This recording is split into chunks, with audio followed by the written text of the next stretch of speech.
आध्यात्मिक हम लोग ये पढ़ रहे थे कि आध्यात्मिक नॉलेज क्या है। इस टॉपिक को जानने से पहले एक पॉइंट और भी समझना पड़ेगा कि ज्ञान और भक्ति में अंतर क्या है। ज्ञान और भक्ति मोटे तौर पर हम लोग समझ चुके हैं कि भक्ति उसे कहते हैं जो जिसकी भक्ति कर रहे हैं उसके स्वरूप का नहीं पता है। उसको कहेंगे स्वरूप स्व का ही रूप है, परंतु उसको पहचानते नहीं है, तो वो छोड़ दीजिए। ठीक है, तो ये तो बात अलग हो गई। अब बात आती है कि जब हम कह रहे हैं कि भक्ति और ज्ञान, तो दो बातें किसी व्यक्ति के ऊपर अलग अलग नहीं लगाएंगे। ये एक ही व्यक्ति की दो स्टेट ऑफ माइंड है। और ये भी नहीं कहेंगे कि हम बहुत पहले भक्त थे अब हम बहुत ज्ञानी हो गए, ये नहीं कहा जा सकता। दोनों बहुत पास पास है, नजदीक हैं दोनों स्थितियां। आपे ही पूज्य आपे ही पुजारी, तो बनने में टाइम नहीं लगता। हम तुरंत ऊंचे पहुंचते हैं और तुरंत नीचे भी आ जाते हैं, क्योंकि सदा काल तो कोई स्थिरता नहीं रहती है, अभी निरंतर अवस्था नहीं है। तो ज्ञानी तब कहेंगे जब उसको स्व के रूप का पता है, और भक्त कब कहेंगे जब उसके स्वरूप का पता नहीं है। तो दोनों बहुत बारीक बारीक चीजें हैं जिसको हमें बहुत सूक्ष्मता से पकड़ना होता है। महावाक्यों में कहा जाता है कि दुनिया में भक्ति करते हैं तो वो शास्त्र पढ़ते हैं। शास्त्र पढ़ते हैं। शास्त्र क्या होते हैं? शास्त्र का अर्थ होता है कोई भी बहुत सारी किताबें जो होती है ना, जो पुराने ऋषि मुनियों की लिखी हुई, या लोगों ने उसको बहुत सारा इंटरप्रिटेशंस किए हैं, उनको हम शास्त्र समझ लेते हैं। परंतु नहीं, शास्त्र का अर्थ होता है शासन करने का विधान। अब शासन किस पे किया जाता है? तो मनुष्यों पे किया जाता है। अब मनुष्यों के शरीर पे तो शासन होता नहीं है, ये तो आज की दुनिया में होता है। जेल में पकड़ के डाल देंगे, परंतु उसके अवस्था को बदल नहीं पाएंगे, उसको सत्य समझा नहीं पाएंगे। परंतु जब हम शास्त्र समझते हैं तो दो तरह के शास्त्र होते हैं। एक होते हैं व्यभिचारी, जिससे मिक्सचैरिटी हो गई है, और एक होते हैं अव्यभिचारी। तो जो व्यभिचारी हैं वो व्यभिचारी कैसे हैं ये भी समझना है हमको, क्योंकि जब तक उनके व्यभिचारी होने का हमें पता ही नहीं है तब तक हम शास्त्रों के सार को नहीं पकड़ सकते। क्योंकि जो ईश्वर का ज्ञान है वो शास्त्रों में व्यभिचारी ज्ञान नहीं है, वो अव्यभिचारी नॉलेज है। अब दुनिया में क्या शास्त्र हैं? तो कौन कौन से शास्त्र होते हैं? भौतिक शास्त्र है, रासायनिक शास्त्र है, अर्थशास्त्र है, वेद शास्त्र है। सभी जितने भी सब्जेक्ट पढ़ाए जाते हैं उनके आगे नाम क्या लगता है? शास्त्र। समाज शास्त्र ले लीजिए, सब शास्त्र हैं। अब जब मनुष्य उसको पढ़ते हैं तो क्या होता है, उनके अंदर वो बात समझ में आती है, उनको समझ में आता है कि क्या है शासन करने का विधान।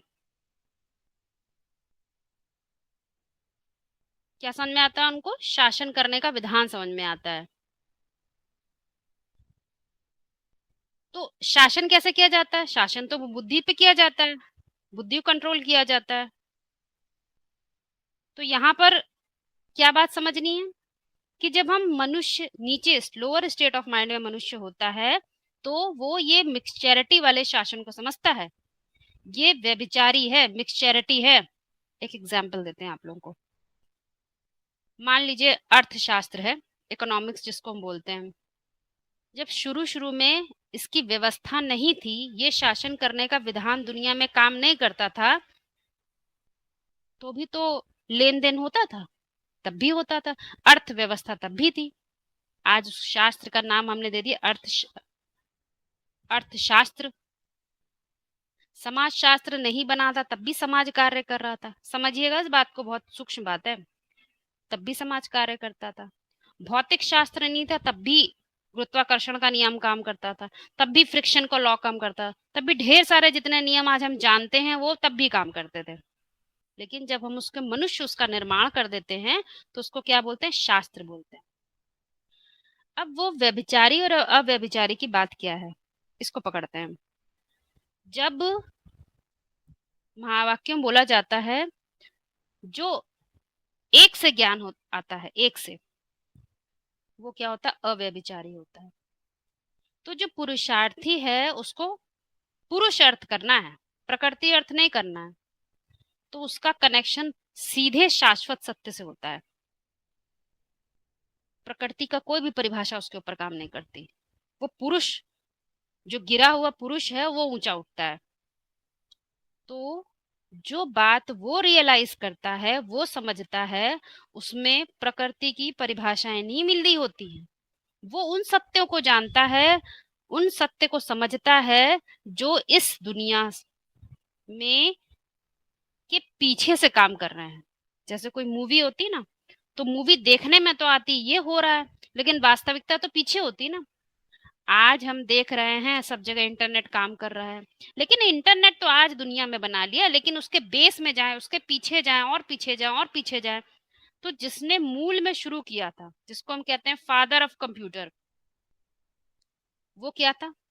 कोई एक अकेला था जिसने इस तथ्य को, इस कंसेप्ट को बुद्धि में लाया, उस सत्य को बाहर लाया कि देखो ये भी दुनिया में एक काम है जो हम कर सकते हैं, एक शास्त्र हम इसको निर्माण कर सकते हैं, एक ऐसी विधा बना सकते हैं जिससे मनुष्यों के जो कार्य हैं वो इजी हो जाएंगे। बात समझिएगा।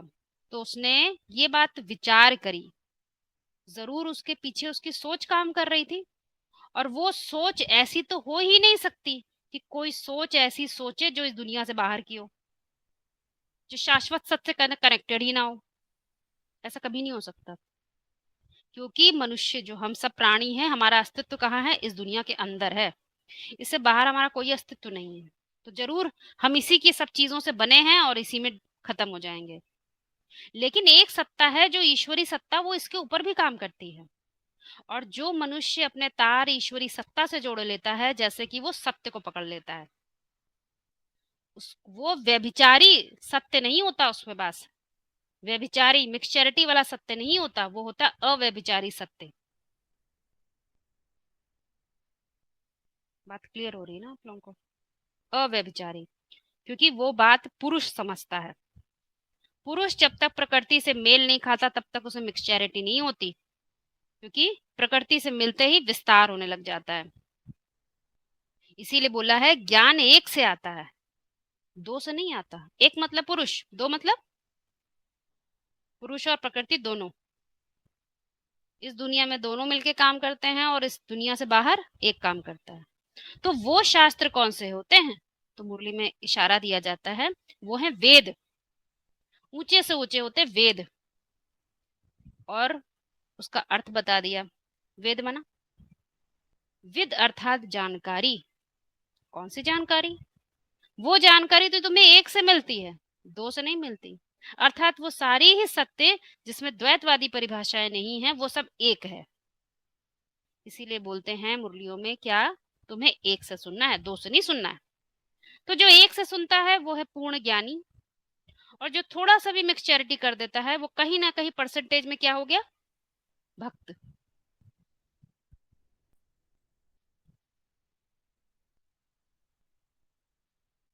मेरे ख्याल से स्पष्ट हो रहा है आप लोगों को, ठीक है? तो भक्त, जब हमें समझना है भक्त क्या है, ज्ञानी क्या है, तो हमें ये बात देख के चलना है कि हम किधर की ओर जा रहे हैं।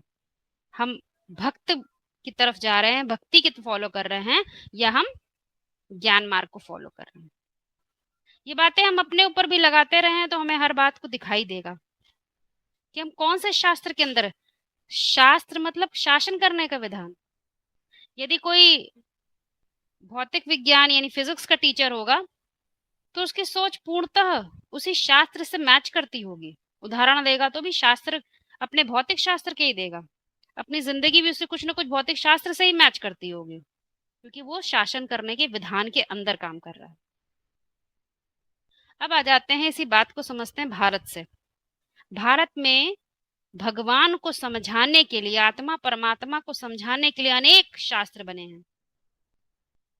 जो अनेक शास्त्र बनते हैं, वेद उपनिषद, हाँ जी, एक से सुनना और अनेक से सुनना।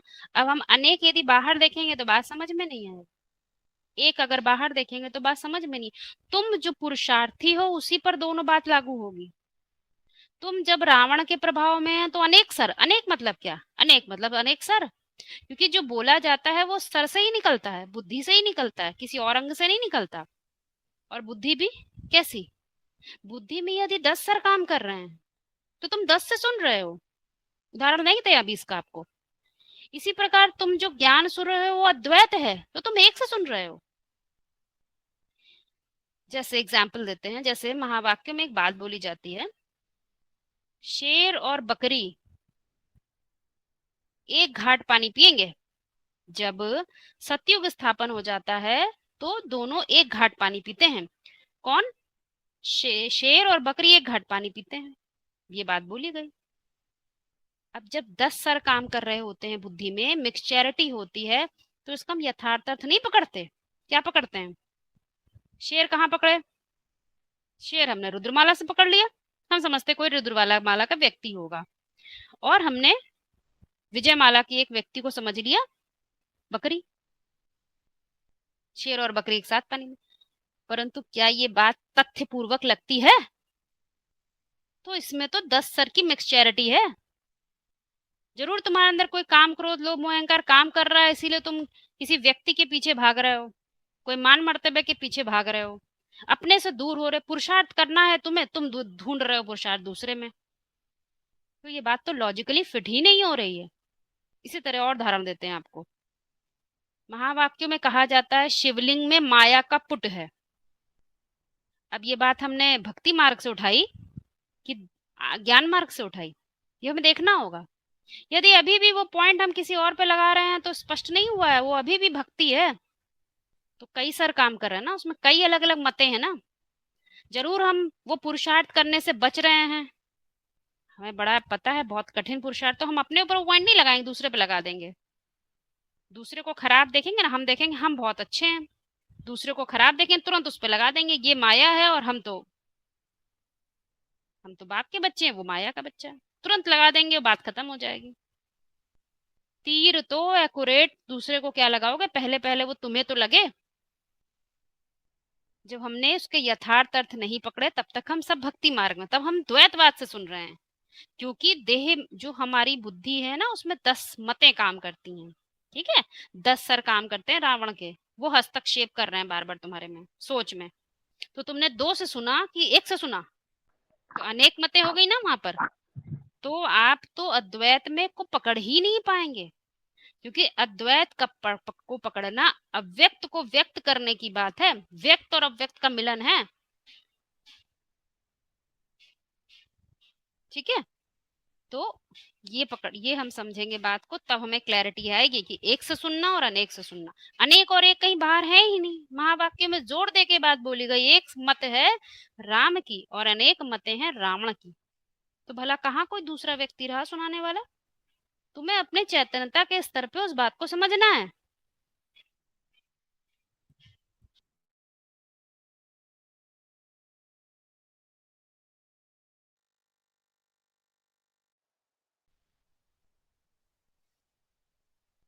तो भक्ति, और इसीलिए महावाक्यों में भक्ति और ज्ञान के लिए एक और पॉइंट आता है कि भक्ति दुर्गति मार्ग है। तो दुर्गति को हम सही से डिफाइन नहीं कर पाते हैं। दुर्गति मतलब क्या होता है? वो गति जो तुम्हें पकड़नी चाहिए थी वो है सत्य गति का मार्ग। सत्य को पकड़ो और सदगति के मार्ग पे चलना, अर्थात विपरिवर्तित, अर्थात इस दुनिया से ऊपर की तरफ चलना। और दुर्गति है, चाहे हम अपने संकल्पों की दुनिया में भी ये काम कर रहे हो तो भी दुर्गति ही है। हाँ, जैसे ही दुर्गति का शब्द आता है हम बाहर चले जाते हैं, हम देखते हैं वो तो देखो उनकी दुर्गति, हमारी तो सदगति हो रही है। नहीं, हमें वहीं पर खड़ा होना है। पिछले क्लास में आप लोगों को ये बात एक्सप्लेन की गई थी कि आप जहां खड़े हैं वहीं से अपने आप को देखिए, दूसरे को मत देखिए, तो आपको हर पॉइंट अपने अंदर बहता हुआ चलता हुआ नजर आएगा। सत्य की गति हो रही है तो विपरीत नहीं जा सकते, दुर्गति नहीं हो सकती। और यदि सत्य की गति पकड़ी नहीं है तो दुर्गति होने की ही संभावना है। या तो एक का हाथ पकड़ो, नहीं तो 10 अपने आप कैच कर लेंगे।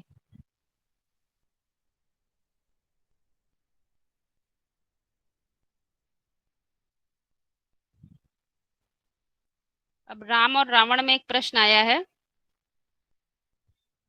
कि एक को अंदर देखें, कैसे पहचाने।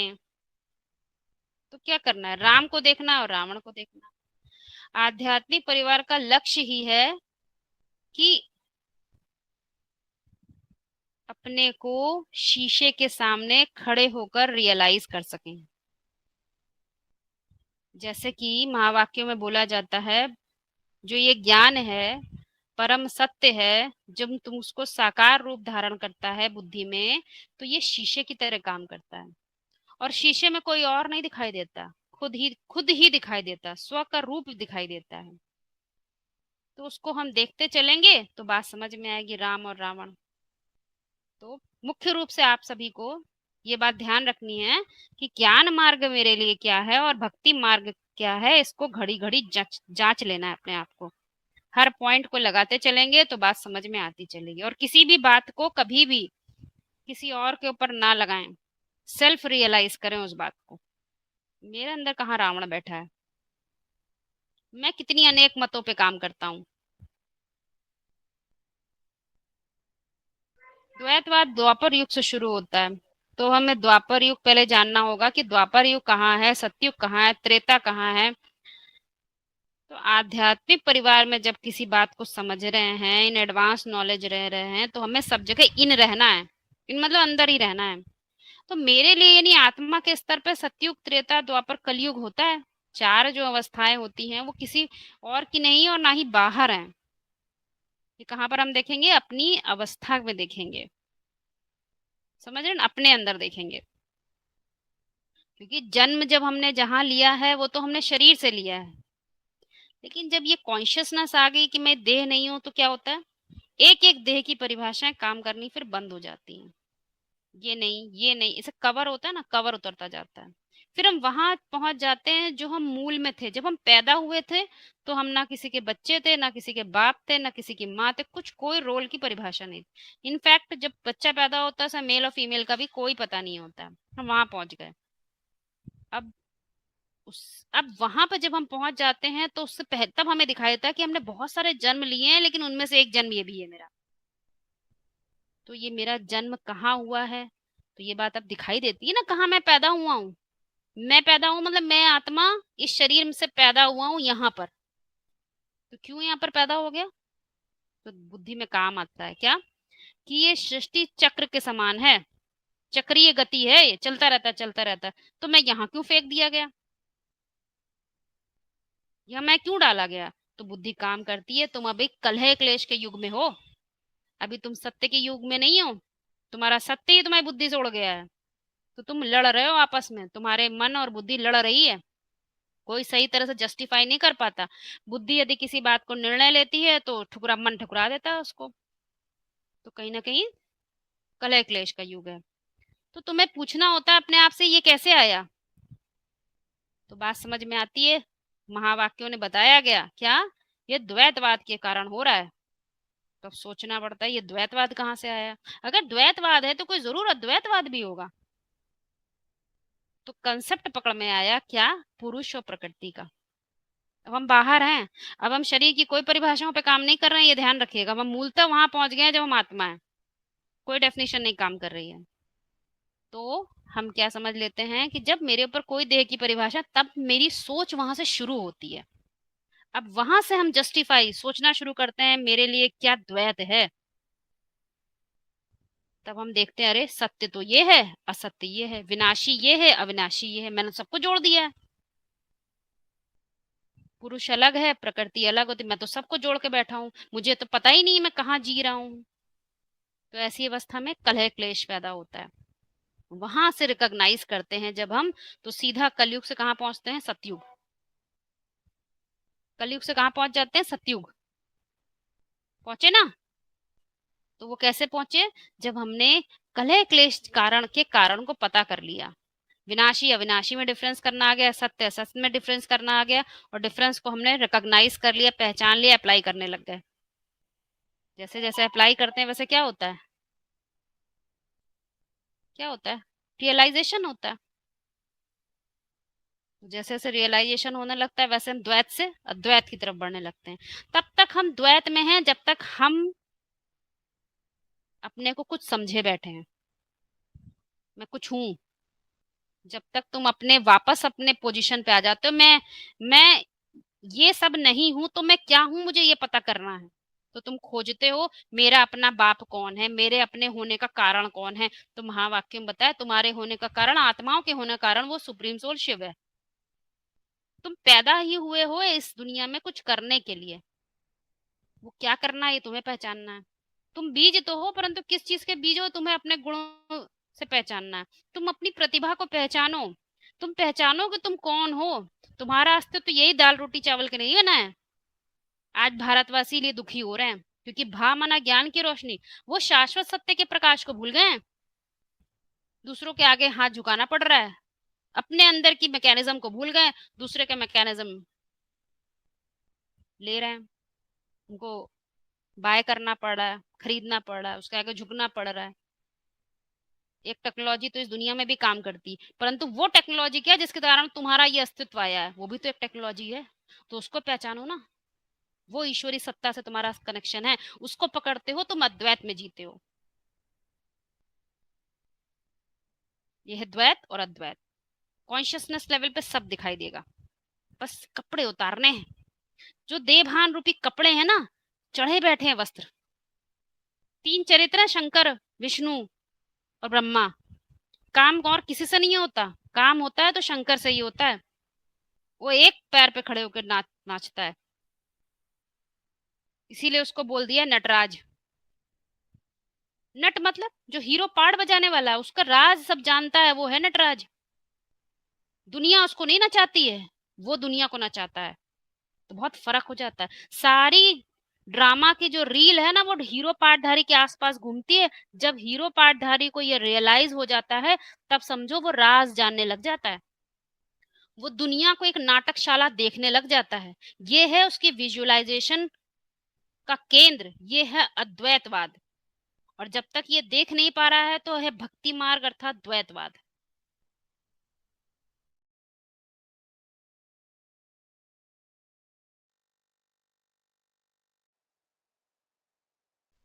दो गिनती की बात नहीं है। हम्म। प्रकृति को दो कहा है, प्रकृति को दूसरा कहा है, पर है जहां से अनेक अनेक मतें शुरू हो जाती हैं।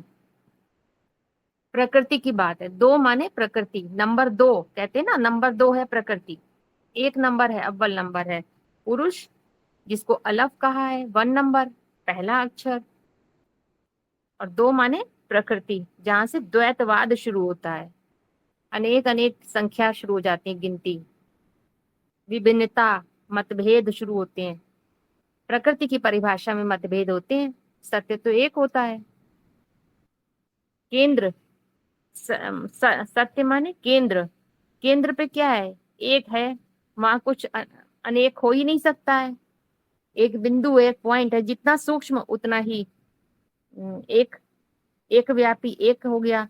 और परिधि पे अनेक सारे, अनेक परिधि पे अनेक बिंदु हो सकते हैं। परिधि पे विस्तार होता है, भिन्नता होती है, तो परिधि हो गया प्रकृति। जितना सूक्ष्म केंद्र उतना ही बड़ी परिधि।